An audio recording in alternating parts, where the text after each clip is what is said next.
Yard is now in all-out war. The Shandians are fighting to get their homeland back, while Anel and the Divine Soldiers and the priests are fighting to keep their territory theirs. You know, this land that they've claimed, they're fighting to protect it and keep the Shandians and anybody else that's trying to claim it away. And Anel just seems like he's enjoying this a bit like a game. He seems a bit like a kid to me, if that makes sense. He seems a bit like he's just sort of enjoying watching this. He doesn't really care even that much about the consequences right now. He just wants to watch, and he just wants this sort of to play out as a game. He says that right now there's 81 people that are fighting in this survival game, but there'll only be 5 remaining at the end of it. He's very confident when he says that. And it's like he knows somehow. But regardless, it goes to show his character. Like I said, he reminds me a little bit of like a kid that's just sort of playing a game. He sort of seems like the chess master that's just watching all the pieces fight each other.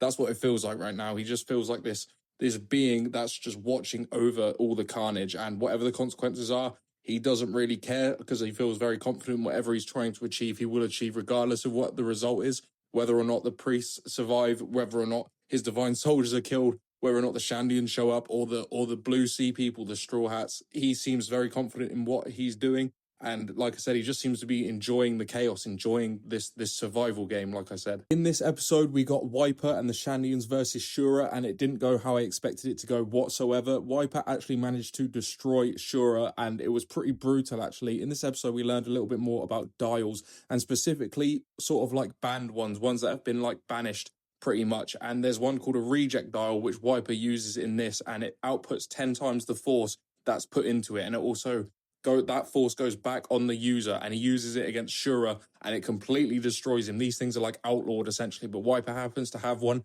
and that goes to show Wyper's sort of intention and how much he cares about this stuff. He's putting his body on the line completely because that sort of reject dial could kill somebody that uses it, but he's willing to risk his own life in order to get his homeland back. This is everything to him. And you can see it in the passion that he has when he's fighting these people and when he's charging down Anel and all that sort of stuff. Like, this means everything to him. So if it means risking his own life to take these people out and get his homeland back, that's what he'll do. But it was very, very badass the way he took out Shura. I can't lie. Like, that made me like such a bigger fan of Wyper. Like, the dude's just fucking cool, to be honest. But that is one priest down, and at the end of the episode, Wyper has encountered Luffy. So in the next episode, we're going to get Luffy versus Wyper, and I can't wait to see that. Luffy doesn't actually really know anything about these combat dials, about sky combat.